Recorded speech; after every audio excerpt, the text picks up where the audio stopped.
Hello, kamusta tayong lahat? I praise the Almighty Father, the Creator of heaven and earth, for His loving kindness. He will never ever leave us nor forsake us. Even if we are already old and gray, we are His treasure, we are His portion, and our Father, He is our inheritance. And that's the reason why our Father sent to us our Savior Jesus Christ, so that we may receive our birthright as children of the Almighty Father by the blood of Jesus Christ. We are saved. And so we must believe in Jesus Christ. We must be thankful to our Savior, Mediator, the only Redeemer. No one else but Jesus. He's the Lamb of God, the bread of life. The Emmanuel, the Messiah, the Anointed One, the great teacher, a prophet. And now He's seated at the right hand of our Holy Father. And Jesus considers us His friends, and He wants us to reign with Him in His eternal kingdom that our Father has given to Jesus Christ. And I thank also Jesus Christ because He has sent to us the Holy Spirit. So whenever we pray to Jesus Christ, He hears us. And He's the only mediator to our Father. And so our Father will bless us because we trust in Jesus. Our Father loves Jesus so much because Jesus is faithful and true. And we will be saved if we trust in Jesus and obey His commands, obey His teachings, follow the path that Jesus took. The Holy Spirit is showering us gifts and fruits every day. People will know that we are followers of Jesus Christ and the Almighty Father if we have the fruits of the Holy Spirit. But not all people will have all the gifts of the Holy Spirit. Some people have the gift of healing, the gift of miracles, the gift of faith, the gift of wisdom, the gift of knowledge, the gift of prophecy, gift of speaking in tongues, gift of discerning different kinds of spirit, gift of translating the tongues, gift of prophecy. Hindi lahat yon ng tao meron. Pero lahat tayo meron gift of faith. And para malaman na tayo ay followers of Jesus Christ, dapat fruits of the Holy Spirit, lahat ng yon meron tayo.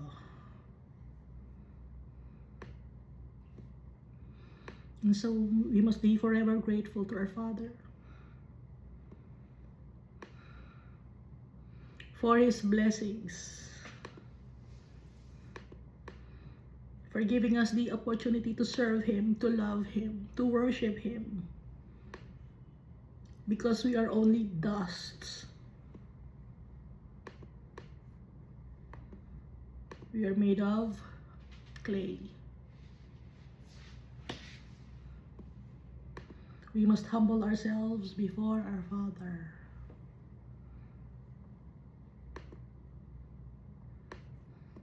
So last time we read Psalms chapter 37.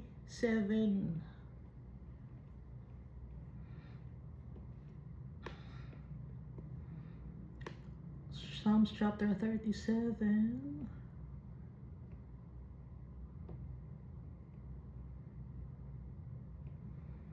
Kasi mahaba yung Psalms chapter 37 up to verse 40. So itong Psalm chapter 37, hindi tayo dapat mainggit sa mga tao dito sa mundo who are the unbelievers or the evil doers. Pag hindi naniniwala kay Almighty Father at Jesus Christ, those people are called evil doers, wicked people. Dahil wala sa kanila si Almighty Father, wala sa kanila yung holiness, yung righteousness. Wala silang faith kay Jesus Christ at kay Almighty Father. Kaya they are considered as evildoers.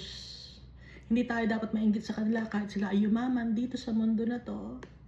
Dahil alam naman natin ang kayamanan dito sa mundo is just a mirage. Nawawala, nasusunog, nananakaw, nasisira yung mga bagay dito sa mundo. At nung pinanganak tayo rito sa mundo, wala tayong daladala. Kaya pag aalis tayo rito sa mundo, wala rin tayong daladala. Kaya hindi tayo dapat mainggit. Dahil tayo sa paningin ni Almighty Father, pantay-pantay tayo. No partiality. Our Father is just and holy. Ganon din si Jesus Christ. Iisa ng heart si Almighty Father at saka si Jesus Christ. Kaya dapat kaisa rin natin ang heart si Jesus Christ. Para maging kaisa din natin si Almighty Father. We must trust in the Lord and do good. Nakalagay, do good. Mamuhay dito sa mundo and be trusting to the faithfulness of our Father. Dapat maging masaya si Almighty Father. Habang nandito tayo sa mundo, paano natin papapasaya si Almighty Father? By loving Him, obeying His commandments, and loving our brethren. So pag mahal natin si Almighty Father, makakagawa na tayo ng wise decision making. At pag mahal natin ang ating brethren, hindi tayo magnanakaw, hindi tayo manloloko, aabuso ng kapwa-tao. Pero lahat ng yon ay resulta ng pagmamahal natin kay Almighty Father. Dahil yon ay fruits of the Holy Spirit. Hindi natin makakagawa ng magagandang bagay kung hindi dahil kay Almighty Father. Because lahat ng goodness galing kay Almighty Father. Wala tayong ambag. Lahat galing kay Almighty Father. Kasi inherently evil tayo. Nagiging maganda lang tayo sa paningin ni Almighty Father because of the blood of Jesus Christ. God, so Jesus Christ is the burnt offering, sin offering. He is also the high priest. And we must commit all our ways to our Father. Every decision making, tatanong natin si Lord, tama ba to? Lord, gagawin ko. Lord, pupunta ako dun sa ganung lugar. Samahan mo ako. Ingatan mo ako. Nang sa ganon, iingatan tayo ng tatay natin because natutuwa si Almighty Father when we have faith in Him. And because of that, He will bring forth righteousness as the light and justice as the noonday. Magkakaroon tayo ng justice. Maliwanag na maliwanag. Rest in the Lord and wait patiently for Him. Aantayin natin yung kanyang go signal. Alam natin yon. Alam ng heart natin yung kanyang go signal ng Almighty Father.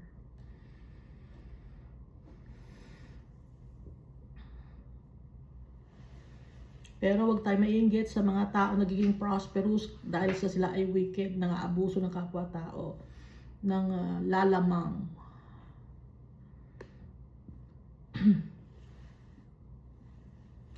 Cease from anger. Bakit cease from anger? Pwede tayo magalit pero pigilan natin. Dahil after ng anger, hatred yon. Sunod-sunod na yon. Kaya dapat pipigilan. Cease from anger and forsake wrath. Dahil tayo, hindi tayo marunong mag-control ng emotions natin. Kaya cease from anger and forsake wrath. Huwag magwawala, huwag maggaganti. Kasi ano lang ang resulta nun? Nakakapahamak yun. Mapapahamak tayo. Pag nawala tayo ng self-control tapos nagalit tayo, no? Napapahamak tayo, yung iba nakakasakit ng kapwa-tao, verbally, nakakasakit emotionally, physically, nakukulong, nagalit, nakulong. Kasi nawala ng pasyensya or wala siyang self-control, nagalit siya, nakipag-away siya, nasaktan niya yung kapwa-tao niya dahil sa anger niya. Yun, naging cause ng harm yun. Kasi yung mga evildoers, they will be cut off. Pero yung nag-iintay kay Almighty Father, they will inherit the earth. Tanong niya, no, kung paano naman yung mga taong they're not in this world anymore. Kung wala dito na yung tao na yun, nandun na yung soul niya and spirit niya kay Almighty Father. At alam ba natin, na sabay-sabay ang reward na makukuha natin. Naghihintay sila sa yung mga followers of the Almighty Father and Jesus Christ, naghihintay sila sa heaven sa atin. At sabay-sabay ibibigay ang reward. Ano yung reward? Eternal salvation. Ibibigay sa atin ang mundo na to. Tatanggalin ng mga evil people, yung mga gumagamit ng pangalan ni Almighty Father. Yung mga using the name of the Lord our God in vain, tatanggalin ni Almighty Father yun. Ginagamit ang pangalan ng Almighty Father para pagkaperahan. Dahil sa konting sandali na lang, mawawala na yung mga wicked people of this world. Mabilis kay Almighty Father ang time, hindi siya sakop ng time or year and space. Hindi siya sakop si Almighty Father because He's powerful, omnipotent. Yung mga meek and humble ang makaka-inherit ng land. Pag meek, ibig sabihin, nagpapasakop kay Almighty Father, hindi nagyayabang.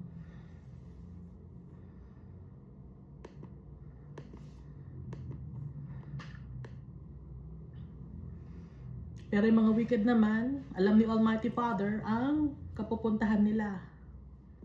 For He sees that His day is coming. Darating ang araw para sa mga wicked people at yung araw na yon, alam ni Almighty Father yun kung kailan.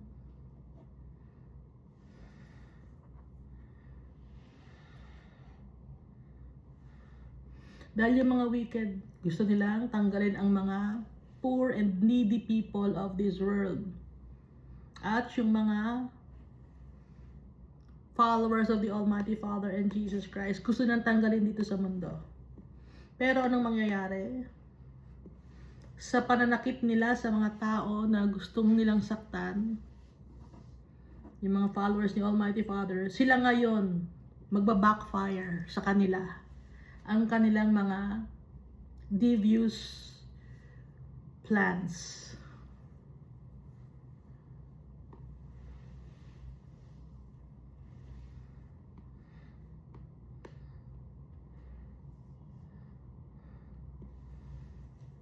Mostly, yung mga wicked people, they are the ones who consider themselves as famous, powerful, and wealthy in this world.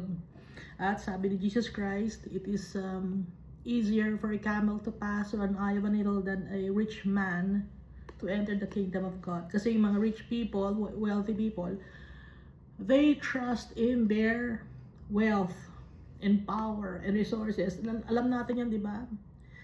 Yung mga politicians, yung mga business people,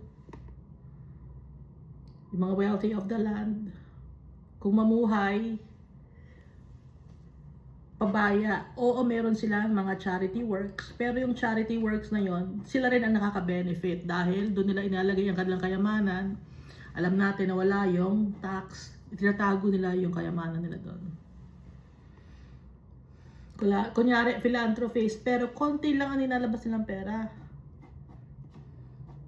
Walang nag-aayos ng kanilang libro.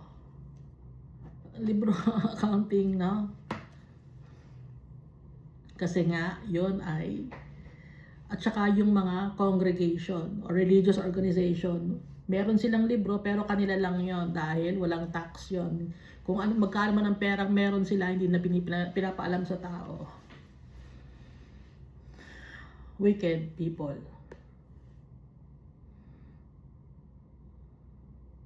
May nakita na ba kayong congregation or religious institution or organization ipinaskil sa kanilang office magkano ang kanilang nakukuha or na nagdo-donate sa kanila? Meron na bang ganon?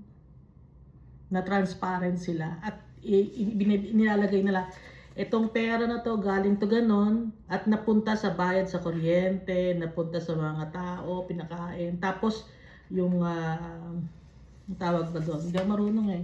Yung balance, saan napunta yung balance?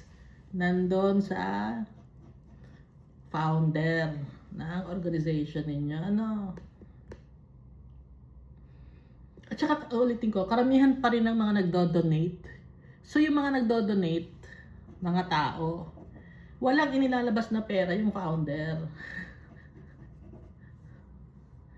So kanino galing yung mga do-donate? Sa mga taong mahihirap din. Mga taong mahihirap, nagdo-donate sa kapwa mahirap. Yung mga mayayaman, pangalan lang nila ang nakalagay doon. Niloloko ang tao. At alam ni Almighty Father yon, may justice. Kung hindi man dito sa mundo na to, makukuha ng justice ng mga tao, makukuha natin ng justice, ibibigay ni Almighty Father ang justice sa atin.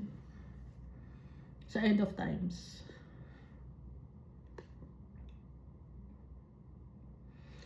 Hindi nakakalimutan ni Almighty Father yung mga ginagawa natin sa araw-araw, pagmamahal natin sa Kanya, at hindi rin niya nakakalimutan yung mga ginagawa ng mga wicked people na pang-abuso, pang-manipula at pang-sisinungaling. They shall not be ashamed in the evil time. Yung mga followers of the Almighty Father, in the days of famine, they shall be satisfied. Hindi tayo magugutom, spiritually speaking. But the wicked shall perish, and the enemies of the Lord, like the splendor of the meadow, shall vanish. Mawawala sila. Into smoke they shall vanish away. Saan sila mapupunta? Eternal damnation. Doon sila mapapunta at kaya sila magbavanish dahil kakalimutan na sila ni Almighty Father. Lahat ng mga souls na nasa impyerno, kinalimutan na ni Almighty Father. Although si Almighty Father, hindi siya natutuwa na may mga souls na napupunta sa impyerno. Pero, nag-decide na yung mga tao. Tayo naman nag-decide para sa sarili natin, di ba? Tayo nag-decide. Meron tayong free will. Kaya walang magsasabi na, hindi ko alam to, hindi ko alam yan. Walang nag-share sa'yo, walang nag-inform sa'yo, hindi mo ba nakikita sa TV, hindi mo ba nakikita sa internet, may nakikita kang Bible, hindi mo binansin, hindi mo nakikita. So lahat ng mga bagay na yon, all accounted for. Kaya hindi tayo makaka-apela kay Almighty Father. Lord, hindi. Kasi ganito, hindi tayo makaka-reason out. May mga proofs. So, Almighty, ilalabas yung malaking libro.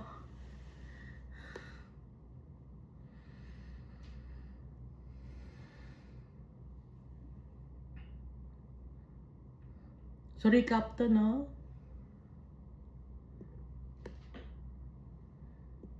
The wicked borrows and does not repay, but the righteous shows mercy and gives. Kung sino pa yung mahirap, yung paang mapagbigay.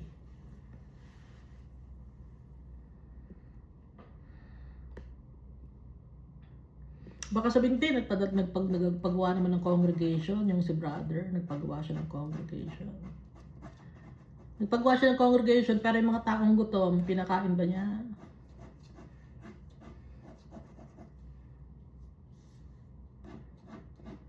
Alam naman natin na ang temple of the Holy Spirit, tayo, ang church, tayo, pag magkakasama, ang temple of the Holy Spirit, yung heart natin. Kaya kahit gaano pa nyo pagandahin ang inyong mga congregation, yung mga building ninyo, bali wala kay Almighty Father, yan gawa ng kamay ng tao, yan pangit sa paningin ni Almighty Father. Kaya lang gumaganda because of Jesus Christ, at nasa heart natin si Jesus Christ, that when we gather, we praise our Father.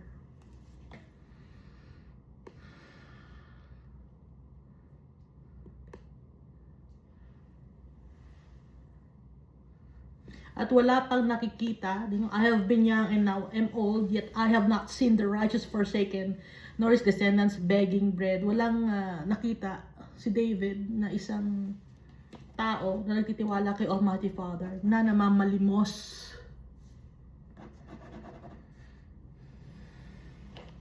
Walang namamalimos na nagtitiwala kay Almighty Father.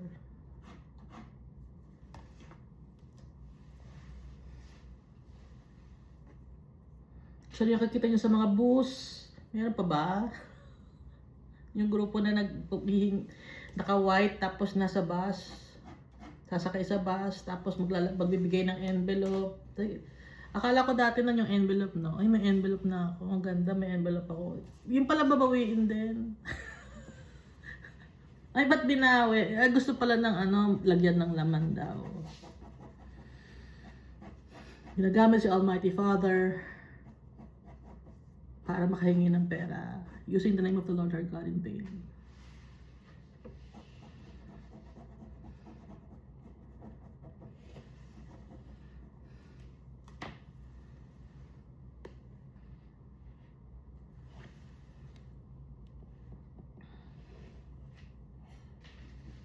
Depart from evil and do good and dwell forevermore. Lalayuan natin ang wickedness, ang evilness, para tayo ay mabuhay for all eternity.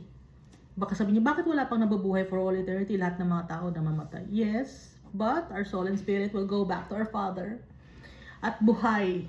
Yung mga nauna sa atin ng mga followers of Jesus Christ and the Almighty Father, they are alive. They now live with our Father and Jesus Christ in His heavenly dwelling. They are preserved forevermore. Hindi kinakalimutan, hindi pinapabayaan ni Almighty Father. Pero yung mga wicked, they will be cut off. And the mouth of the righteous speaks wisdom, and his tongue talks of justice. Kasi, yung law ni Almighty Father nasa heart natin. Hindi tayo madudulas. Dahil binabantayan natin yung mga bibig natin, at saka yung decision making natin. But the wicked, titignan niya yung mga followers of the Almighty Father, seeks to slay Him. Nakakita na kayo, no, yung mga tao sa lahat ng mga beliefs sa buong mundo. Kanino lang galit na galit ang mga tao, mga unbelievers, sa mga followers of Jesus Christ and the Almighty Father. Pero yung iba na mga religion, na may culture and tradition, iniinganyo pa nila, hindi, sama-sama tayo dito. Pero bakit yung mga nagtitiwala kay Jesus Christ at kay Almighty Father, inaaway ng mga tao? Hindi ba kayo nagtataka nun? Inaaway ang mga nagtitiwala kay Almighty Father at kay Jesus Christ dahil ang mga nangaaway na yun ay wicked people. Alam ng mga wicked, evil entity kung sino yung totoo. At ang totoo ay si Almighty Father at si Jesus Christ. Lahat ng religion, puro culture and tradition, gawa ni Satan. Divide and conquer.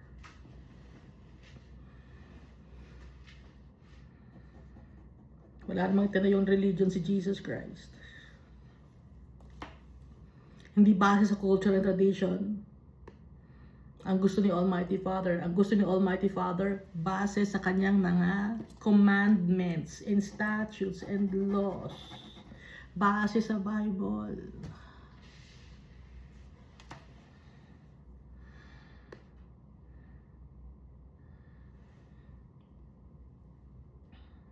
Wait on the Lord and keep His way, and He shall exalt you to inherit the land. When the wicked are cut off, you shall see it. Makikita natin. Sa ngayon, hindi pa sila naka-cut off dahil hindi pa dumating si Jesus Christ. Hindi pa natatatakan ng 666 yung mga tao. Malapit na yon.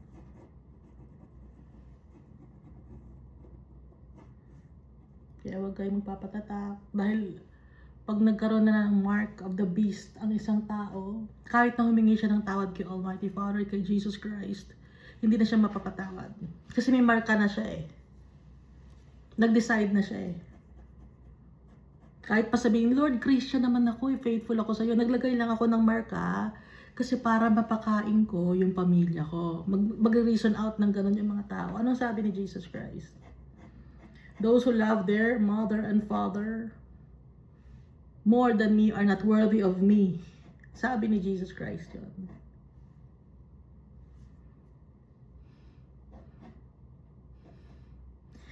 So, ang faithfulness natin, hindi sa tao, hindi sa pamilya, sa pamilya ng mundo na to. Ang faithfulness natin na kay Almighty Father, dahil ang real family natin si Almighty Father. Huwag niyo sabing wicked ako, hindi ako wicked. That's what's in the Bible. Dahil tayong lahat, God created us in His image and likeness. Yung mga tao lang na kaya tayo nabuhay dito sa tao, ginamit lang ni Almighty Father yung mga ninuno natin at yung mga descendants natin, tayo naman ang ginamit ni Almighty Father para maging tao sila.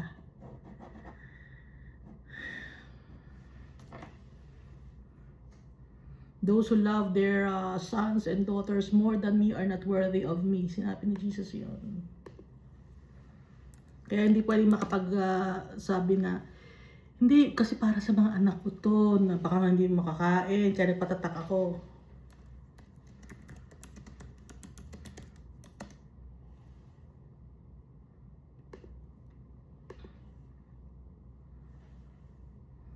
Ito oh. Matthew chapter 10 verse 37 to 39, he who loves father or mother more than me is not worthy of me. Sabi ni Jesus Christ. And he who loves son or daughter more than me is not worthy of me. And he who does not take his cross and follow me or follow after me is not worthy of me. So ang priority natin, si Jesus Christ. Hindi yung mga anak ninyo,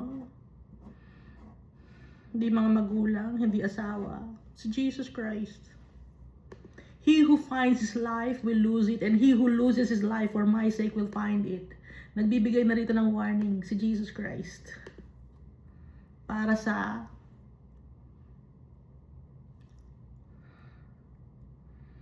coming persecution. Nagbibigay ng warning dito na may persecution na magaganap.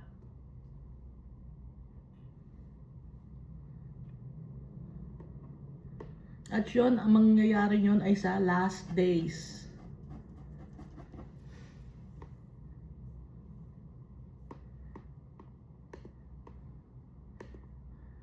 So, recap lang natin to. Kaya tayo napunta dun sa last days dahil dito nakalagay, He shall exalt you to inherit the land, and when the wicked are cut off, you shall see it.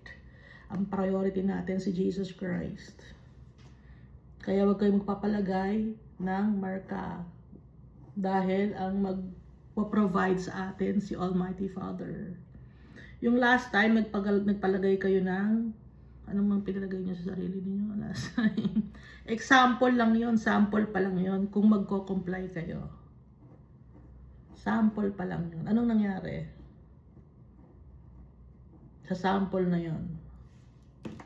Hindi ko na sasabihin. At meron tayong mark sa mukha natin. Hindi natin nakikita.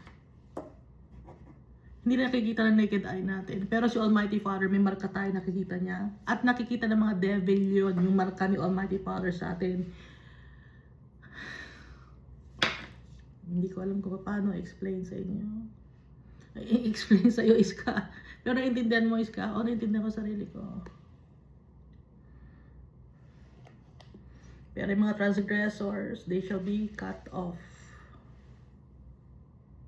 The salvation of the righteous from the Lord. He is their strength in the time of trouble. He is our rock. Pag rock, bato, matigas, unchangeable. Immovable. Kaya rock. Kaya nga si Peter tinawag na rock kasi nga Ilang beses na nako-call out si Peter ni Jesus. Kaya Peter, Simon, pangalan mo na Rock ha. Rock na ang tatawag namin sa iyo para nga ma-motivate nga si Simon na tawag sa akin ni Jesus, Rock, Peter. Kaya dapat yung faith ko stable, immovable. Yon. Kaya siya tinawag na Peter. Hindi dahil siya ang piniling leader. Walang leader sa mga 12 apostles, ha?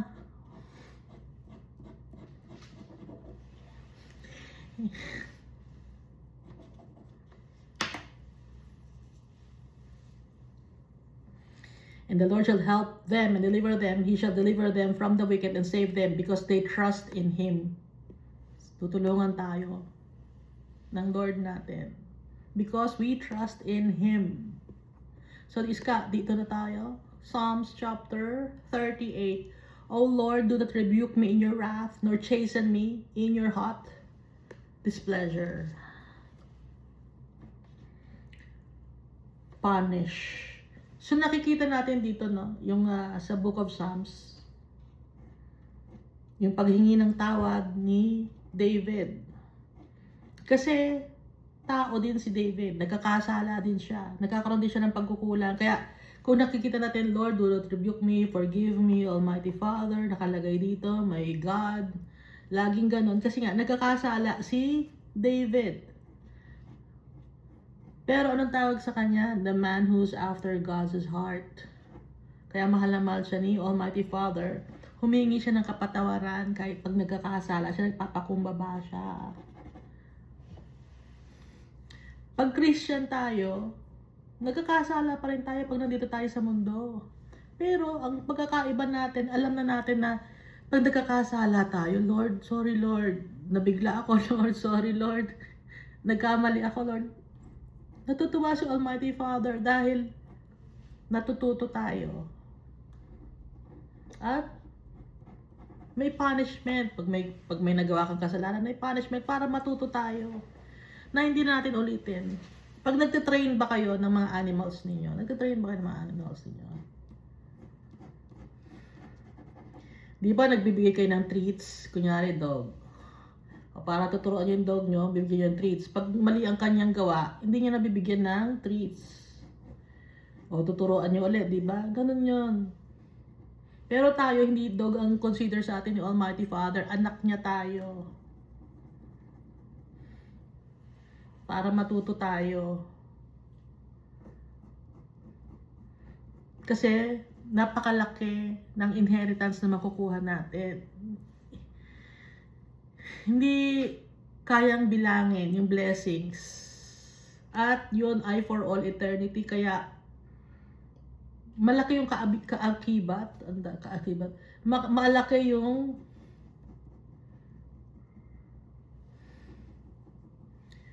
Malaki yung investment sa atin ni Almighty Father. Kaya dapat matuto tayo. Dahil malaki yung investment niya sa atin. At kung nag-fail man ang investment sa atin, anong mangyayari sa mga wicked people? Nag-fail ang investment. Ay, wala palang kwenta itong investment ko dito. Scratch na yan. Itapon na yan. Diba ganun yun? Pinipili. Sinisift. No? Ano yung sift sa Tagalog? Sinasala. Gaya na sa parable ni Jesus Christ. Parable of the wheat and tares. Tsaka yung parable of the seeds. Parable of the seeds pa tawag doon?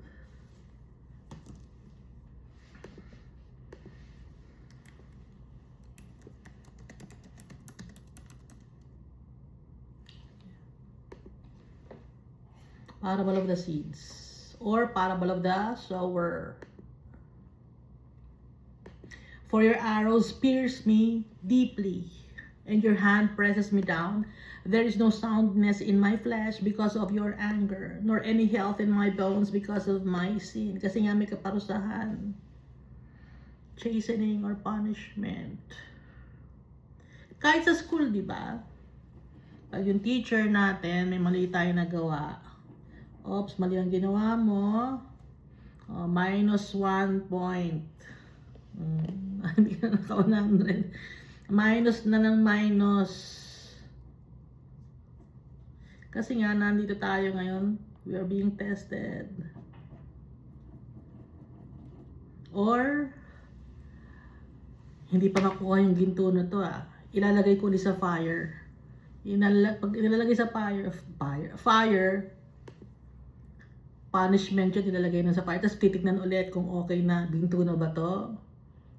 Parang hindi pa rin ginto to Ilalagay ulit sa fire. And then, ang lalabas doon, yung pinaka-pure na naginto. Refined na 24K. Tuloy natin, for my iniquities have gone over my head like a heavy burden. They are too heavy for me. Tayo mabigat din yung iniquities natin. It's too heavy for us.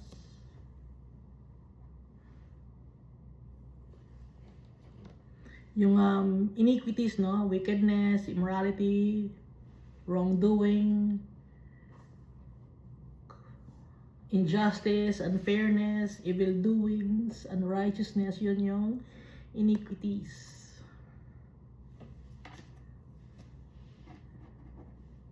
My wounds are foul and festering because of my foolishness.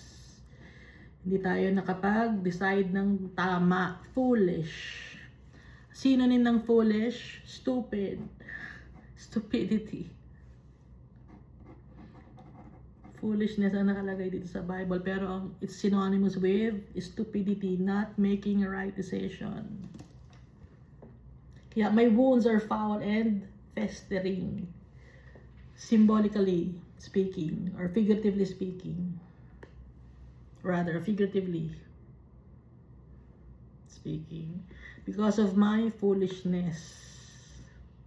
I am troubled, I am bowed down greatly. I go mourning all the day long. For my loins are full of inflammation, and there is no soundness in my flesh. Nangihina. I am feeble and severely broken. I groan because of the turmoil of my heart. Nakokonsensya, hindi mapakali. Nagkasala tayo sa tatay natin, hindi tayo mapakali. Kasi alam ng heart natin na may mali tayong nagawa at kailangan natin magpakumbaba sa tatay natin. Kailangan magpakumbaba tayo sa tatay natin kasi yung kasalanan dumadagdag ng dumadagdag yan. Nakagawa tayo ng isang pagkakamali, nanganganak ng isa pang pagkakamali, hanggang sa padami na ng padami, hanggang sa hindi napalayo na tayo kay Almighty Father. Kaya unang kasalanan pa lang, lapit na agad kay Almighty Father. Para hindi na dumami yung kasalanan. Lord, all my desires before you, and my sighing is not hidden from you. Nagbubuntong hininga na si David. Tayo rin, Lord. Hindi nakatatago kay Almighty Father yon. My heart pants, my strength fails me. As for the light of my eyes, it also has gone from me. Nangihina na lahat ng parte ng katawan. So this is spiritually speaking. Dahil alam natin na pag wala tayong kasalanan, ano tayo, yung masaya tayo. Pag nakahingi tayo ng kapatawaran kay Almighty Father, masaya tayo. Alam natin na masaya kasi si Almighty Father pag ano. My loved ones and my friends stand aloof from my plague, and my relatives stand afar off. Iniwan na ng kung sino-sinong mga tao. Kasi pag nagkasala tayo, iniiwan tayo ng mga tao. Kahit hindi tayo magkasala, iniwan din tayo ng mga tao. Pero to si David, iniwan siya na ng mga tao. Nag-iisa na sa buhay. Dumating siya sa point na ganon si David. Ilang beses yung nangyari. Hindi lang isang beses. So yung nagkasala siya kay Bathsheba, no? Kinuha niya kasi si Bathsheba. Those also who seek my life lay snares for me. Those who seek my hurt speak of destruction and plan deception all the day long. But I, like a deaf man, do not hear, and I am like a mute who does not open his mouth. Thus I am like a man who does not hear and in whose mouth is no response. Tahimik lang siya. Dahil guilty. So pag guilty tayo, tahimik lang tayo, di ba? Pag guilty ako, tahimik lang ako. Iska, pag guilty ka, tahimik ka lang. Oo, tahimik lang ako. Kasi pag magsalita ka pa ng madami, mas lalo ka mai-implicate. Dadagdag na naman yung kasinungalingan mo. Kasinungalingan, dadagdagan ng kasinungalingan. Hanggang sa napalayo na kay Almighty Father. Kaya mas mabuting tumahimik na lang.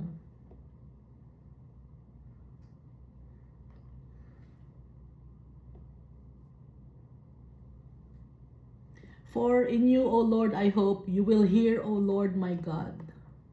Na nag-aantay kay Almighty Father na mapakinggan tayo, mabigyan tayo ng audience ni Almighty Father.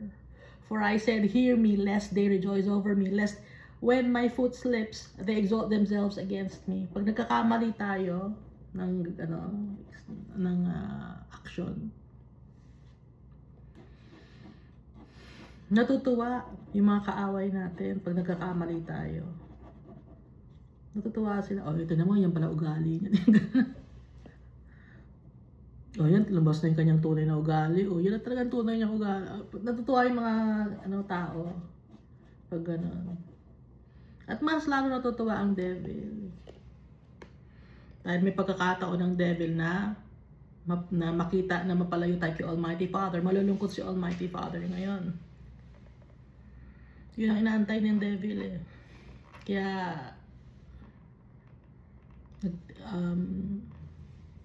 he tricks us. Inaantay niya yon na magkamali tayo. For I said, hear me, lest they rejoice over me, lest when my foot slips, they exalt themselves against me. For I am ready to fall, and my sorrow is continually before me, for I will declare my iniquity. Pag tayo, we declare our iniquity, declare natin na, oo, makasalanan ako, oo, marami akong pagkukulang, oo, ganito akong klaseng tao. When we declare it, doon nag-i-start tayo mag-heal. Kasi ina-acknowledge natin yung pagkakamali natin. Doon nag-i-start yung healing. Kasi pag itinatago natin, hindi tayo may-heal. Hindi tayo gagaling. Alam natin ang healer natin, great healer natin si Jesus Christ. When we acknowledge our sins, nandun si Jesus Christ, nakakikinig siya sa atin, may start tayong ma-heal. Kaya yung healing, hindi lang yun ay physical healing. Ito rin ay spiritual healing and emotional and mental healing as well. For I will declare my iniquity. I will be in anguish over my sin. Yung ibang tao kasi ang alam lang nilang healing, physical healing. Maikli lang yung kanilang pangunawa.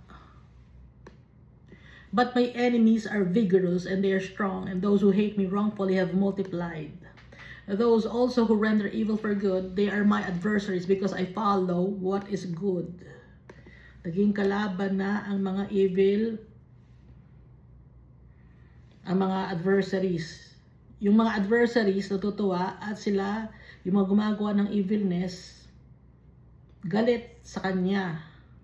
Dahil he follow what is good and righteous in the eyes of the Almighty Father.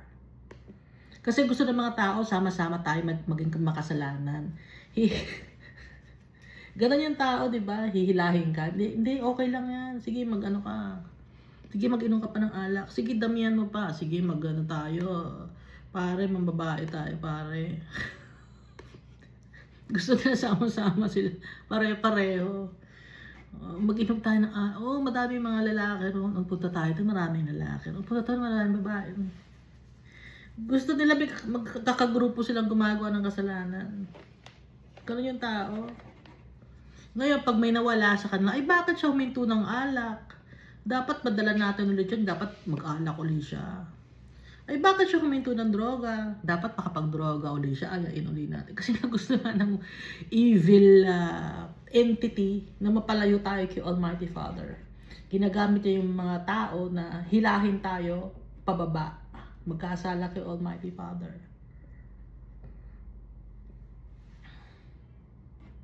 Dapat kung may kasalanan ako, kasi siya rin, ganun din, para pantay-pantay, walang labangan.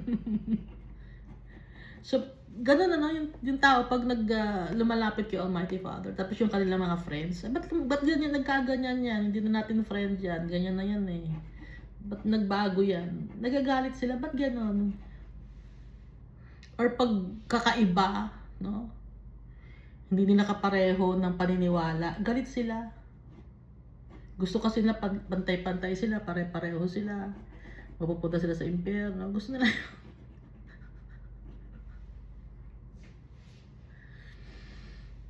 Oh my God, be not far from me. Make haste to help me, O Lord, my salvation.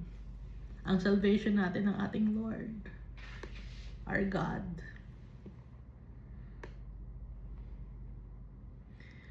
Psalms chapter 39. I said, I will guard my ways, lest I sin with my tongue. So, babantayan natin ang ating mga sarili. I-check natin ating mga sarili. Dahil baka magkasala tayo sa pamamagitan ng ating bibig. I will restrain my mouth with a muzzle. Yung, alam mo yung sa mga takip sa bibig. Para hindi makatahol ang aso or yung mga or hindi makakagat. O yung ganun para hindi makabuka ang bibig. Muzzle yun. I will restrain my mouth with a muzzle while the wicked are before me. So, ano lang to, symbolically speaking, like muzzle. Hindi ako magsasalita. Ganun.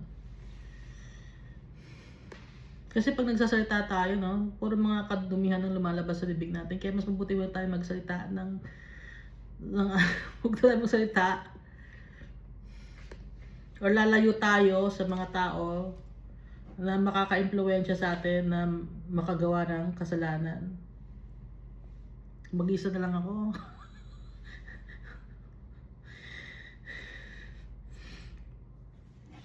I was mute with silence. I held my peace even from good, and my sorrow was stirred up. My heart was hot within me while I was musing, the fire burned, then I spoke with my tongue.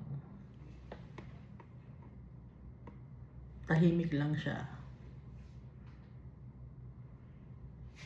And then, saka siya nagsalita. Ang sabi, Lord, make me to know my end and what is the measure of my days, that I may know how frail I am.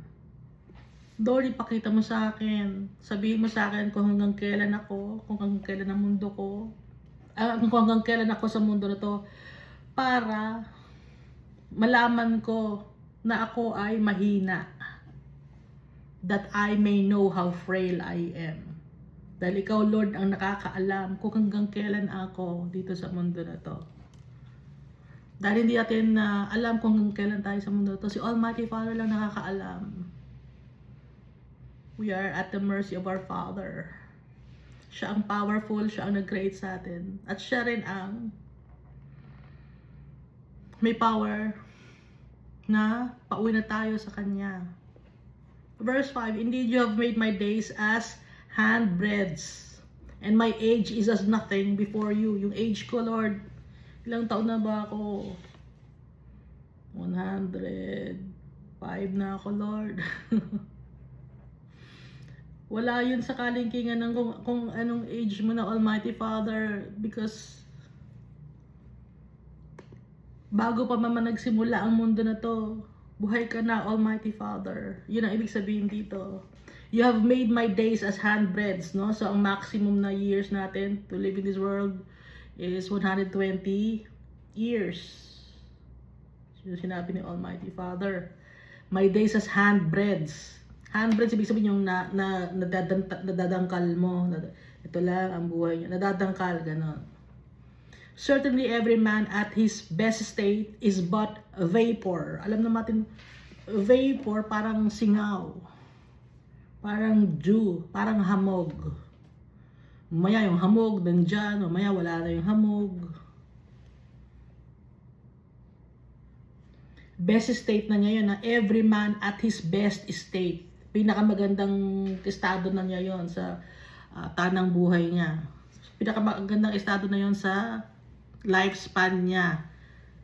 Vapor lang, biglang nawawala.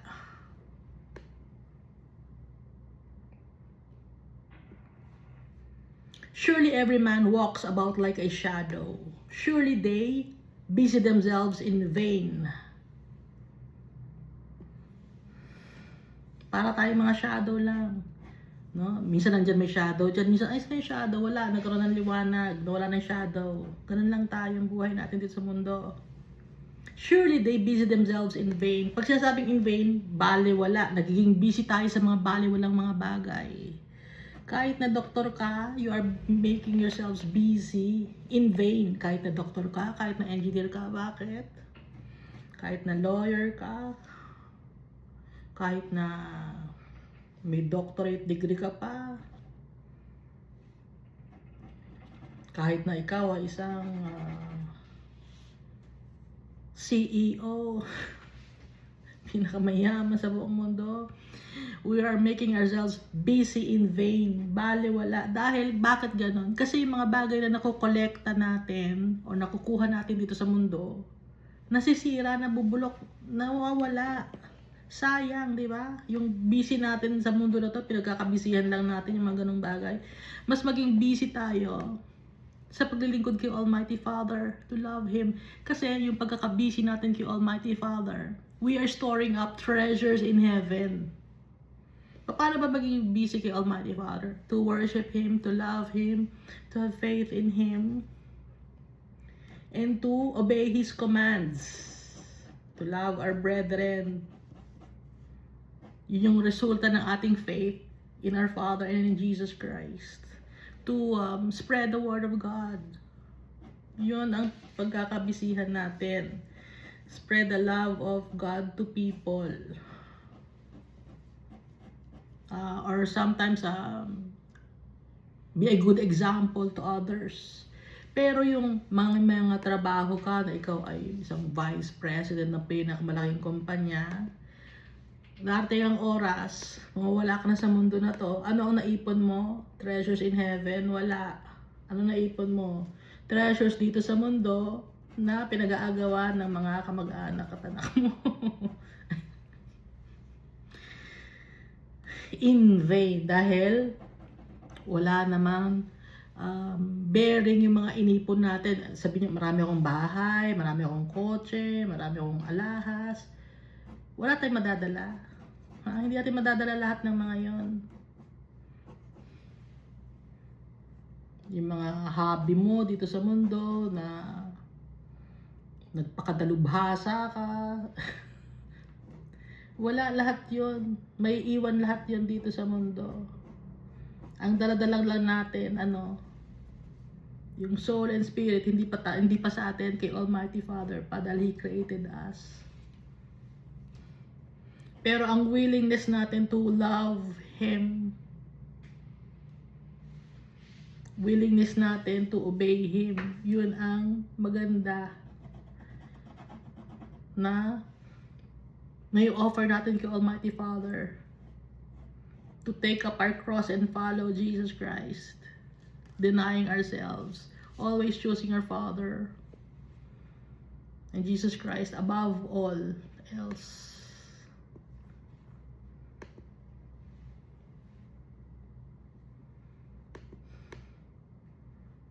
He heaps up riches. No, yung mga tao mayayaman sa mundo na to, mga businessman. And does not know who will gather them. Hindi alam, nag-iipon siya ng kayamanan dito sa mundo. Bili ng alahas, lupa, bahay. May bili siya ng tao. Binabayaran niya yung mga tao. Papagawa siya ng mga malalaking mga establishment, building. Pero, at the end of the day, at the end of his life, hindi niya alam kung saan mapupunta o sino ang magagather ng kanyang mga inipon dito sa mundo na to.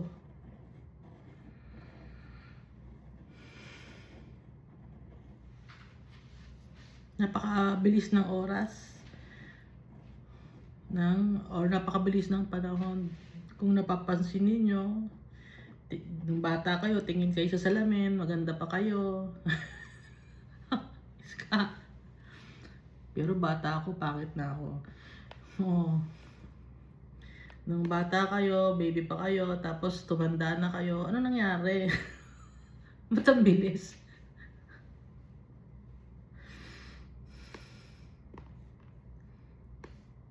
Yung mga tao nakakilala mo, andyan lang dati. Dumating ang oras na wala rin sila. Ba't ang bilis? And now, Lord, what do I wait for? Ano pang inaantay natin dito sa mundo? My hope is in you. Inaantay natin yung tatay natin. Inaantay natin si Jesus Christ. Si Almighty Father, ibigay na kay Jesus Christ yung go signal. Nakunin na tayong lahat. My hope is in you. Dahil hindi tayo satisfied dito sa mundo, hindi tayo masasatisfied, hindi tayo makukontento. Magiging busy lang tayo sa pagkakaperahan, pagpapayaman, pero bale wala, in vain lahat. Deliver me from all my transgressions. Do not make the reproach of the foolish. Foolish, synonymous with stupid. Tagalog ng stupid. Stupido. I was mute, I did not open my mouth because it was you who did it.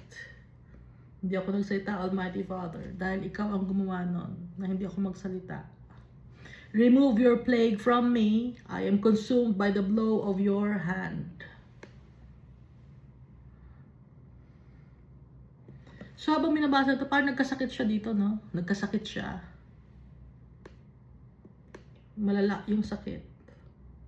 Parusa ni Almighty Father. Dahil sa disobedient tayo sa Kanya. Pero sometimes, pag nagkakasakit tayo, yun ang way ni Almighty Father na maging malakas ang faith natin sa Kanya. So si David nagpe-pray siya, lalo siyang kumapit kay Almighty Father, humingi siya ng kapatawaran. Remove your plague from me, I am consumed by the blow of your hand. When with rebukes you correct man for iniquity. Sa mga rebukes mo, kinokorek mo kami. Sabi dito. So pag nagkakasala tayo, kinokorek tayo ng tatay natin. Para hindi natin ulitin pa. Madadala tayo. You make his beauty melt away like a moth. Surely every man is vapor. So yung beauty ng tao, nalulusaw, parang moth, no? Nakakita na ba kayo ng moth? Manipis lang siya na lumilipad-lipad. Yung ganda ng tao, nalulusaw. Nalusaw na ako. Nalusaw. Nawala na. Hindi naman ako maganda. Hindi wala akong may... Sinasabi kong ako, pangit din pala ako. You make his beauty melt away like moth. Yung mga magaganda, no? Yung mga magagandang tao, magaganda yung face, yung visage. Nawawala rin yung ganda. Minsan i-compare mo yung before and after. Nung before, when he was still when he was still 19 years old, na college student pa siya. Tapos yung after, like after 20 years, ito na nangyari. Ano nangyari? Ba't nabulok agad? Nagkaganon. Kasi nga, si Almighty Father, you make his beauty melt away like moth. Dahil nga sa tumatanda na tayo. Sometimes may mga tao, walang pinagkatandaan, tumanda ng inggitera. May mga ganun, matanda pa inggitera na, ay, matanda na, inggitera pa din, matanda na, chismosa pa din. Ba't ganon? Hindi na nagbago. May mga ganong klaseng tao. Hindi na nagbago. Kasi wala sa kanila si Almighty Father tsaka si Jesus Christ. Wicked people. Surely every man is vapor. Selah.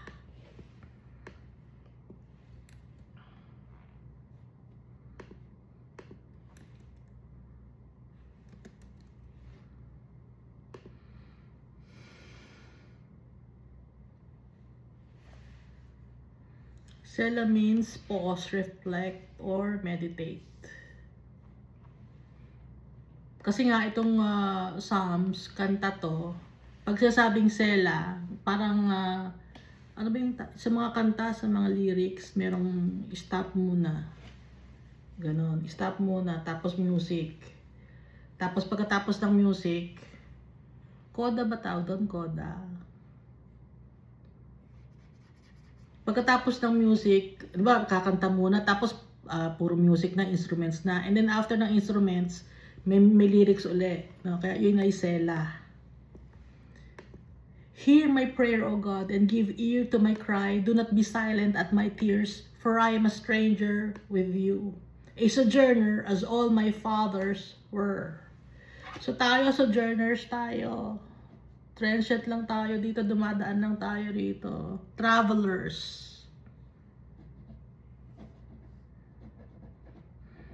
Nasa ano tayo? Wilderness. Yung time na yung mga Israelites ay nasa wilderness. Tayo nasa wilderness tayo ngayon. Dumadaan lang tayo rito. Dati ng oras makakarating din tayo sa land flowing with milk and honey. Yung ating reward. Reward natin kay Almighty Father. Kung tayo ay faithful sa Kanya, may reward tayo. Ngayon, kung hindi faithful, saan mamamatay? Sa desert. Yung mga Israelites, di ba, namatay sila sa desert dahil sila ay wicked. Pero yung mga sumunod kay Almighty Father, from Egypt to the Promised Land, nakatravel sila because they were faithful. Sino lang yon? Si Caleb and Joshua. Even si Moses, hindi siya nakapasok sa land flowing with milk and honey. Remove your gaze from me, that I may regain strength before I go away and am no more. Lord, palakasin mo ako. Humihingi akong tawad sa'yo. Para pag umalis ako dito sa mundo na to, kasama kita, magiging strong ako. Yun ang ibig sabihin dito ni David. Sojourners lang tayo. Kaya kung may mga bahay kayo, akala nyo hindi na kayo aalis sa bahay ninyo. Alis kayo.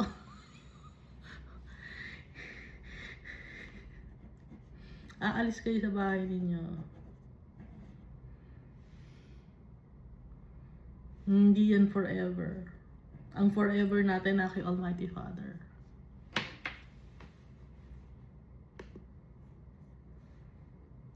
So dito na tayo, Iska.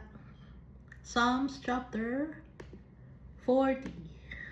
I waited patiently for the Lord, and He inclined to me and heard my cry. Dinidinig ni Almighty Father yung iyak natin. Pag nagpapakubaba tayo sa Kanya.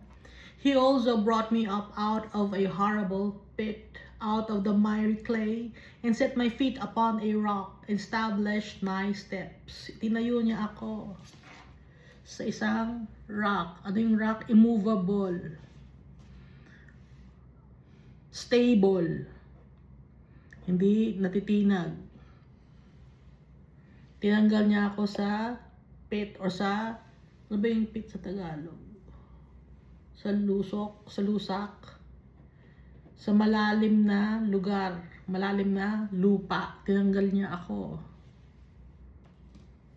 sa putikan. At nilagay niya ako sa rock, stable. Kasi yung putikan, lumulubog ka ron, di ba? Establish my steps. So dito, ginaguide tayo ni Almighty Father. Huwag na nating isipin si David, no? Pero si David, yung sinasabi niya to sa kanya. Pero ngayon, tayo na to kasi si David nakauwi na kay Almighty Father. Nag-iintay na lang si David ng kanyang reward. Inaantay tayo. Marami nag-aantay sa atin. Wala nakakaintindi sa akin. May nakakaintindi. Ako lang nakakaintindi sa sarili ko. Ngamoy ko, makakalimutan niya to. And set my feet upon a rock and established my steps. He has put a new song in my mouth. Praise to our God. Many will see it and fear and will trust in the Lord. Dahil ang pangalan ni Almighty Father is powerful. Kaya ang mga tao, pag mag-worship ang mga tao, kumakanta tayo ng mga songs of praise and worship to our Father and to Jesus Christ. Yung mga tao na naiibahan sila, parang nawiwirduhan sila, parang naguguluhan sila. Kasi yung evil spirit within them, nagpupumiglas. Kasi powerful. Yung kanta, pag kumakanta tayo kay Almighty Father, tsaka kay Jesus Christ. And will trust in the Lord. Blessed is that man who makes the Lord his trust and does not respect the proud, nor such as turn aside to lies. Binibless ni Almighty Father yung tao na nagtitiwala sa Kanya at hindi rumerespeto or ina-acknowledge ang mga mayayabang or yung mga taong sinungaling. Kasi pag ang tao mayabang, malaki ang tendency na sinungaling. Kasi yung tatay natin, si Almighty Father, hindi siya mayabang. Si Jesus Christ, hindi siya mayabang. They only speak the truth. Hindi yabang yun, kundi yung kung ano yung totoo. Yung tao, pag may yabang yun, may halo na yung kasinungalingan. Marami na ako nakita may yabang, may halo kasinungalingan na kanilang salita. Pati na yung kanilang puso, it's wickedness. Pag minamock tayo, no, parang may underhand compliment, yan, pero underhand. Kino-compliment ka, pero may underhand, parang pag-iisipin mo, yung compliment sa'yo, gusto kang saktan. So, merong kasamang pride yon. Many, O Lord my God, are your wonderful works which you have done. Napakadaming ginawa si Almighty Father. Hindi matapos yung kanyang mga wonderful works, and up to now He is working to give us the best. And your thoughts toward us cannot be recounted to you in order. If I would declare and speak of them, they are more than can be numbered. So infinite yung isip ni Almighty Father sa atin. Hindi nabibilang, kundi infinite. Hindi mabilang. Innumerable, countless. Lagi tayong iniisip ng tatay natin kung anong makakabuti sa atin. Ito na namang si Iska, ano na naman ang ginawa nito. Nakabantay si Almighty Father.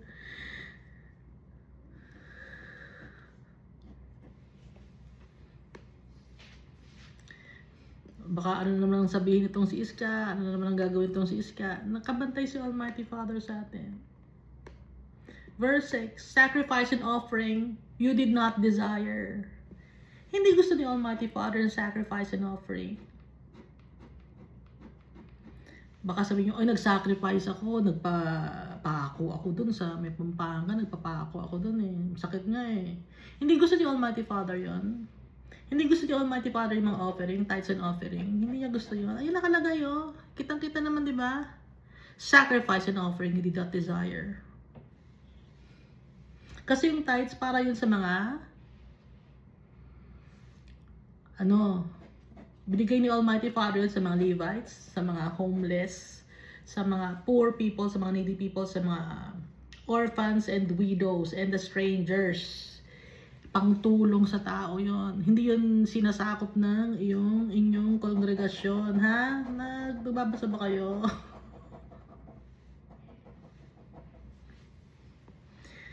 Ano ang gusto ni Almighty Father? My ears you have opened, burnt offering and sin offering you did not require.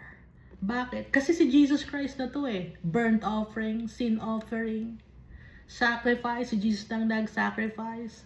Nagawa na lahat ni Jesus to. Ano ang gagawin natin ngayon? Denying ourselves, taking up your cross and follow Jesus Christ. Obey His commandments, His statutes, His laws. Yun ang gusto ni Almighty Father na gawin natin. Hindi pera, ha?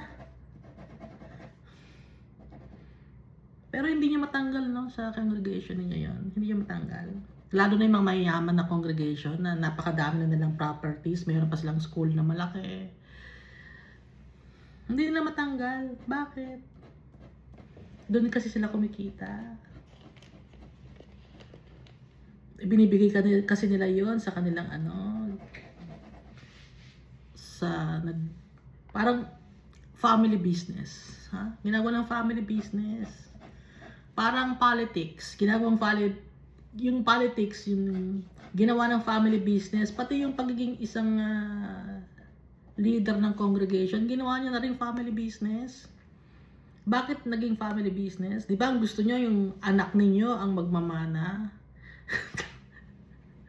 Gusto niyo yung anak na magmamana, di ba? Yung kamag-anak ninyo magmamana. Family business. Kasi hindi niyo mapagkatiwalaan yung ibang mga tao. Ba't hindi niyo pagkatiwalaan yung mga tao? Kasi feeling niyo baka kunin yung pera, 'di ba? Yun ang isip niyo. Baka sila ang mayaman o baka sila ang makakuha ng kung ano-ano. Di tayo na lang. Tayo naman ang nag-imbento eh. Yung tatay naman natin nag-start ng family business na to eh. Oh, ginawa yung family business. Ang yayaman ninyo. Ginagamit yung mga tao. Ha? Ginagamit yung pangalan ni Almighty Father. Lagot kayo kay Almighty Father. Sa ngayon, hindi nyo makukuha. Hindi man nyo makuha ang parusa ni Almighty Father. Dating ang time, makukuha nyo rin. Antay lang. Nililigaw nyo yung tao. Napapahamak tuloy yung mga tao sa inyo. Antay lang kayo. Ayaw nyong maniwala kay Jesus Christ. O mali ang turo ninyo. Puro kayo pera. Lagot kayo kay Almighty Father. Hindi niya nire-require yon. Sacrifice and offering you did not desire. My ears you have opened. Burnt offering and sin offering you did not require. Then I said, behold, I come. In the scroll of the book it is written of me. I delight to do your will, O my God, and your law is within my heart. Anong gusto ni Almighty Father? Not the sacrifice, not the offering, not the burnt offering or sin offering. Dahil si Jesus na yun eh. Siya na yung high priest eh. Anong gusto ni Almighty Father? I delight to do your will, O my God, and your law is within my heart. Yun ang gusto ni Almighty Father, yung law. Sinusunod natin. Ano ba yung law? Mahalin natin si Almighty Father at mahalin ng kapwa-tao. Hindi ang pera na, yung kapwa-tao natin na yun, hindi nagbigay ng pera yun. Ilista natin. Ang ganda naman ako. Ilista natin yung si brother yun eh. Hindi nagbigay ba yun last week? Hindi nagbigay yun triple na bibigay niya this week. Triple na ha. Sino? Ayun, yung si sister natin na yun. Nagbigay ba yun? Hindi. O, lista rin natin yun. Grabe naman ngayon. Pinagpapala sila ng Almighty Father pero ayaw nilang magbigay. Ba't gano'n?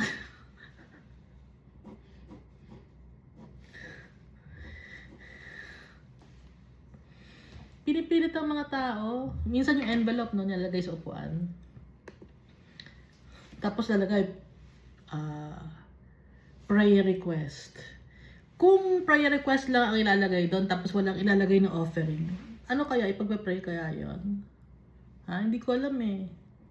Kasi nagdadalawang isip ako, ano yun? Babayaran ko ba yung prayer request ko? Yun ba yun? Kaya may nakalagay sa envelope, prayer request, at saka offering. Tapos nakalagay doon, building fund, men's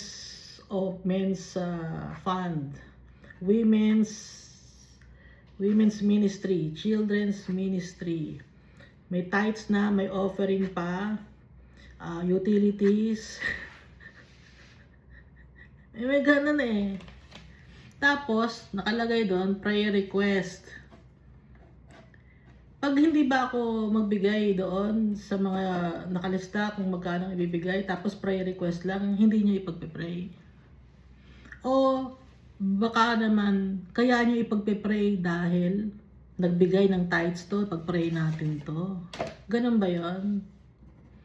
Ay hindi, kahit walang nakalagay na pera, ipagpe-pray. O yan kahit walang nakalagay na pera, ipagpe-pray. Pero gusto nyo rin. Pero naman para makatulong man lang, gano'n. So, walang ipinagkaiba yun dun sa yung mga nasa labas ng Quiapo. Walang pinagkaiba. Magbabayad. May nakita ko yun nasa labas ng Quiapo. Ang trabaho nila, magpe-pray, tas babayaran mo sila. Yun ang trabaho nila. Tapos yung prayer nila paulit-ulit. Anong prayer mo? Ay pagpa-pray yun. O sige, bayad ka. Ba't ganon? Sa tingin nyo nadidinig ni Almighty Father yun. Kahit alam ni Almighty Father yun, hindi nadidinig yun. Kung may nadidinig man na prayer ninyo, hindi si Almighty Father yung nag-grant ng na yun, ng inyong supplication and requests.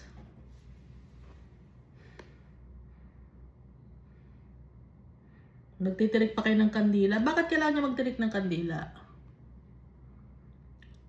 Kulang ba sa light, sa holiness si Almighty Father na kailangan nyo magtirik ng kandila? Hindi ko maintindihan kung bakit kailangan ng kandila ng mga tao. Di ba kailangan lang ng kandila kasi madilim? Bakit kayo nagkakandila? Maliwanag si Almighty Father, He is holy. He is just, He is righteous, ganun si Jesus Christ. Morning star nga si Jesus Christ So, bakit kailangan kayo magtirik ng kandila kaya? May iba-iba pang kulay ng kandila kayo. Meron pa kayong kandilang yellow, red, blue, black. That's sorcery. Sorcery yun. Nag-request kayo, dapat mamatay na itong taong to. Black candle lang ipapaano natin. Magtitake tayo ng black candle. Sorcery yun. Hindi kailangan ni Almighty Father ng kandila ninyo. Hindi kailangan ni Almighty Father ng bulaklak. Buhay si Jesus Christ. Hindi kailangan ng bulaklak. Sino binibigyan ng bulaklak? Ay, yung mga taong namatay na sinasamba ninyo. Kasi namatay na sila, kaya binibigyan ng bulaklak. So, yung bulaklak para bumango sila kasi mabaho na sila, ganon. Hindi nga. Sino bang kausap ko? Kasi mabaho sila, kaya kailangan nila ng bulaklak. Kasi yung bulaklak, pampabango yun. Yun ang yun ang reason ng bulaklak, hindi yung design. Kasi nga, pag may namatay, kailangan ng bulaklak kasi mamamaho. Kailangan ng bulaklak.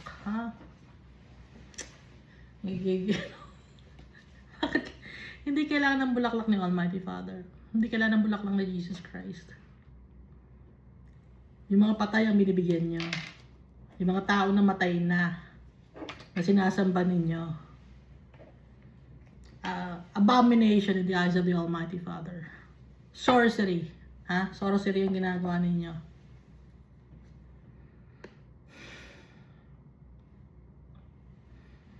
Kaya hindi tayo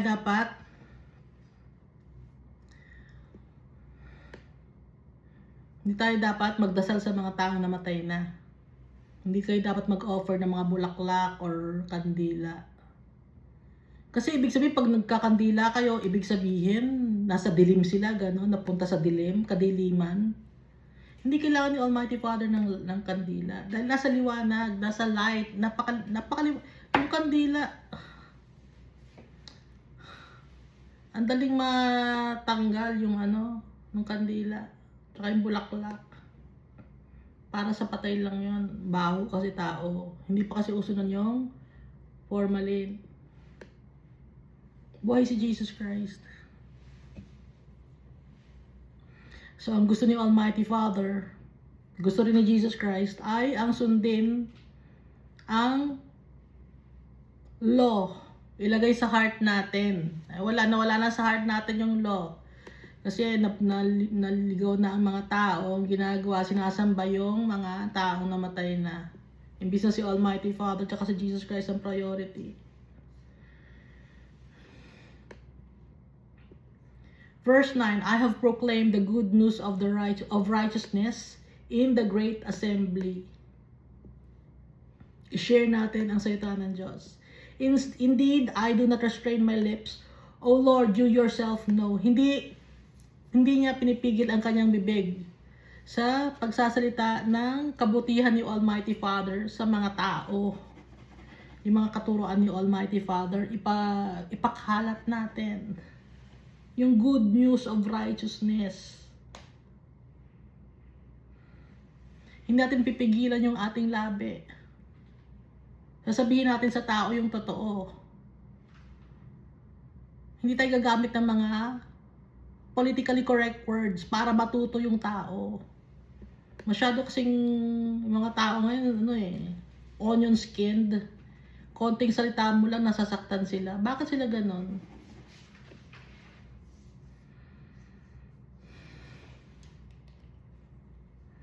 Parang mahina. Konting salita mo lang, malambot na agad. Verse 10, I have not hidden your righteousness within my heart. I have declared your faithfulness and your salvation. I have not concealed your loving kindness and your truth from the great assembly. Hindi ko itinatago. Yung kabutihan mo dito lang sa puso ko. At ang ginagawa ko ay pinagmamalakasan ko ang iyong faithfulness at ang iyong salvation. At yung loving kindness mo, sinasabi ko sa mga tao, pati yung totoo, sa great assembly.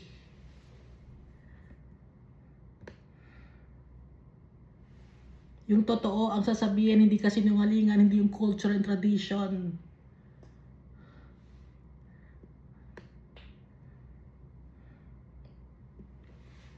Verse 11, do not withhold your tender mercies from me, O Lord.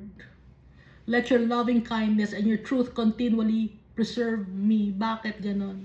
Kasi yung truth, it will set us free. Yung truth. Kaya ganito ang nakalagay, let your loving kindness and your truth continually preserve me. Kasi yung truth, it will preserve us. Pag alam natin yung truth, yung totoo, alam natin kung anong pupuntahan natin.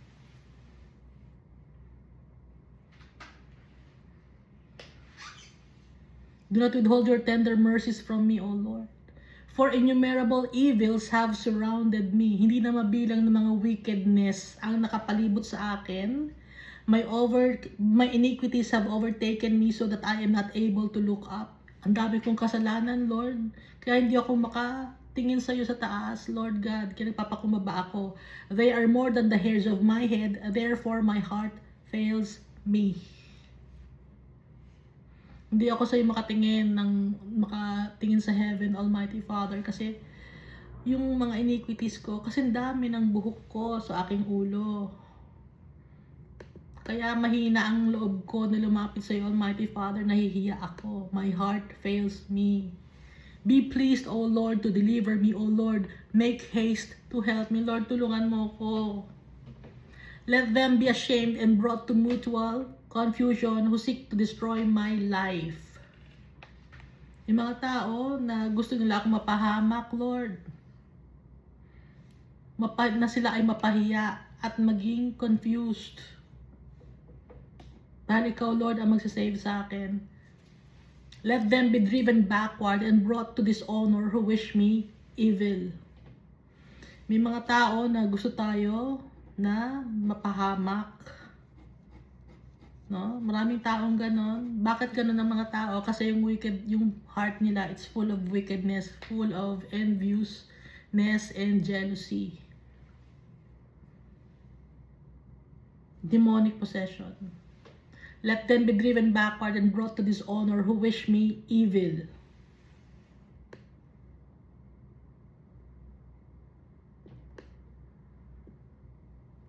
Na wag ako ang mapahamak, Lord. Kung sino man yung gusto na mag-wish sa akin ng evil, Lord, protect me. At yung gusto nila sa kanila bumalik, let them be driven backward. Yung mga gustong manakit sa akin, sa kanila mapunta. Kasi sila ang nag-wish ng evil sa akin. Yun ang ibig sabihin dito. Let them be confounded because of their shame. Confounded means astounded, stunned, astonished, dumbfounded, flabbergasted, stupefied. Let them be dumbfounded because of their shame, who say to me, aha, aha.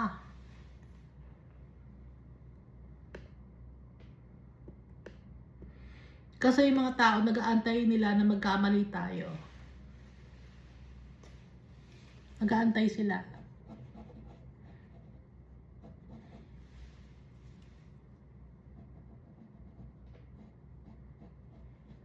Bakit sila nag-aantay? Dahil yung principalities of this world nasa heart nila. Kaya inaantay nila. Let all those who seek you rejoice and be glad in you. Let such as love your salvation say continually, the Lord be magnified or worshipped or glorified. But I am poor and needy. Yet the Lord thinks upon me. Kahit na tayo ay poor at nangangailangan tayo. Pero si Almighty Father, lagi tayong inaalala. You are my help and my deliverer. Ikaw, Lord, sa iyo ako nagtitiwala. Ikaw ang aking deliverer. Do not delay. Oh my God.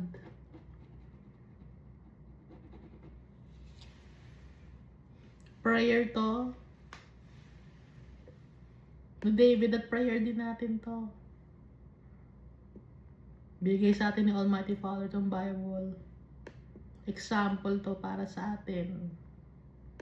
Para matuto tayo kung paano humingi ng tawad, kung paano siya i-worship, kung paano siya mahalin. At sinasabi dito na si tatay natin, si Almighty Father, He is trustworthy. Siya ang ating deliverer. Inulit-ulit sa Bible na pag nagkakasala tayo, hingi tayo ng kapatawaran kay Almighty Father, siya ang ating deliverer. Pinapatawad niya tayo sa ating mga kasalanan. At ngayon, nasa New Covenant tayo, pinadala niya si Jesus Christ to save us. Napadali na para ma-save tayo. Hindi na natin kailangan pa ng mga burnt offerings, sacrifices. Kasi si Jesus na nag-sacrifice once and for all. Ano lang gagawin natin? Susundan natin si Jesus Christ. Hindi na natin kailangan pa magpapako. Yung iba nagpapapako pa. Pag nagpapako ka pa, nagyayabang ka, ibig sabihin hindi ka naniniwala na sinave ka ni Jesus Christ. Nakukulangan ka pa sa pagkakapako kay Jesus Christ. Pag nagpapako ka pa, gumagawa ka pa ng ang tawag dito, yung iba may mga ginagawa silang ceremony para sila ay mapatawad, kung ano-ano pang ginagawa nila. Napatawad na tayo dahil kay Jesus Christ.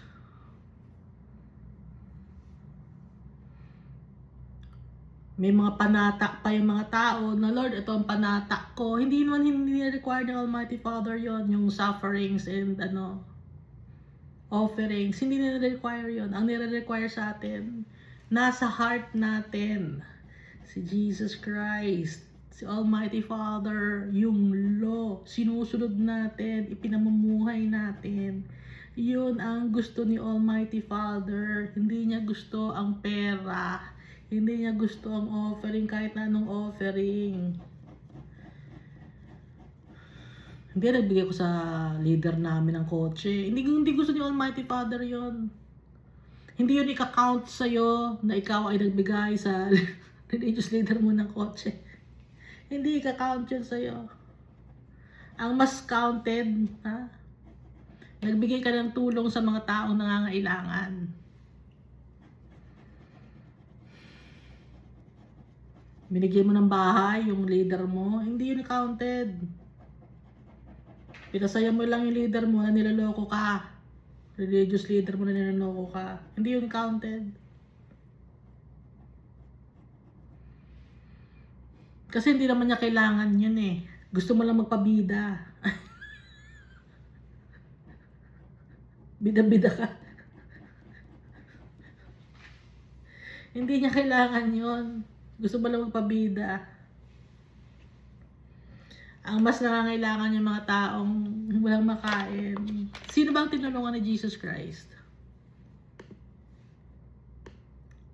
Sino ang tinulungan ni Jesus Christ? Yung mga mayayaman ba? Yung may pinakain ni Jesus Christ? Yung bang blines niya? Hindi.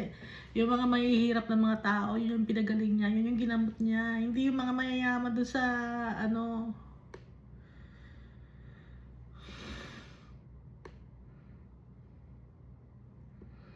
hindi yung mayayaman nung time niya.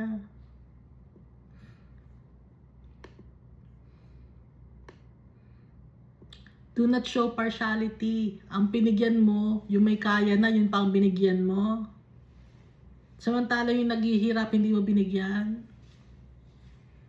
O dapat bigyan mo rin yung naghihirap, ha? Bawat mga mahihirap dyan, bilan mo rin ng kotse, ganun yon. Hindi lang yung leader mo, na religious leader mo, na hindi kasi luma na yung kotse niya. O may kotse pala siya, luma na. Yan na naman kung luma na. Hindi, nahihirapan siya. Nahihirapan, mahal ang gas ngayon, anong gagawin mo? Ikaw ba magbibigay ng pambili ng gas? O hihingi na naman yun sa congregation niyo yun? Ha? Wala kayong lusot kay Almighty Father. Napakabait ni Almighty Father, pinagbibigyan niya tayo ng chance para humingi ng kapatawaran sa Kanya. Binibigyan niya tayo ng chance para purihin siya, para makapag-ipon tayo ng treasures in heaven. At hindi yun monetary, yun ay ang having faith in the Almighty Father, being obedient, and ipamuhay yung kanyang mga laws and statutes and commandments. Hindi tayo pababayaan ng tatay natin. Sa kanya tayo magtitiwala. And we will use the name of Jesus Christ. Kailangan laging kasama si Jesus Christ para maganda ang tingin sa atin ng tatay natin. Si Jesus Christ, siya ang ating the only mediator. Hindi si Mary, ha? Hindi si Mary. Wala nakalagay sa Bible na si Mary ang mediator. Kasi may napakinggan ako, hindi, si Mary ang lalapit kay Jesus. Kasi madali lang malapitan ni Mary si Jesus. Hindi, di ba sabi nga ni Jesus, Ginang, wag mo kong pangunahan. Ha? Yung wedding at Cana, di ba sabi nung ni Mary, wala nang alak sila. Anong sabi ni Jesus kay Mary? Ginang, hindi niya sinabing mother, kundi sabi niya ginang. Ha? Pag sasabing ginang, anong ibig sabihin nun? Pag ginang, bakit hindi mother? Ginang, wag mo akong pangunahan. So, walang bearing si Mary, ha? Kahit magdasal kayo ng magdasal, mga kayo, devotee kayo kay Mary, walang mangyayari. Maliligaw lang kayo, mapapagalitan lang kayo ni Almighty Father. Mapapalayo lang kayo. Si Jesus Christ tayo lalapit, kay Jesus Christ tayo. Dahil si Jesus Christ, perfect sacrifice. Siya ang itinaas ni Almighty Father. Yung name niya above all names. Kay Jesus Christ, ibinigay ang flame na nasa gitna ng cherubim. Inabot kay Jesus. Meaning, si Jesus ang may dominion and authority in heaven and on earth. Wala nang iba pa. Siya na rin ang ating high priest. Sakop na lahat ni Jesus Christ.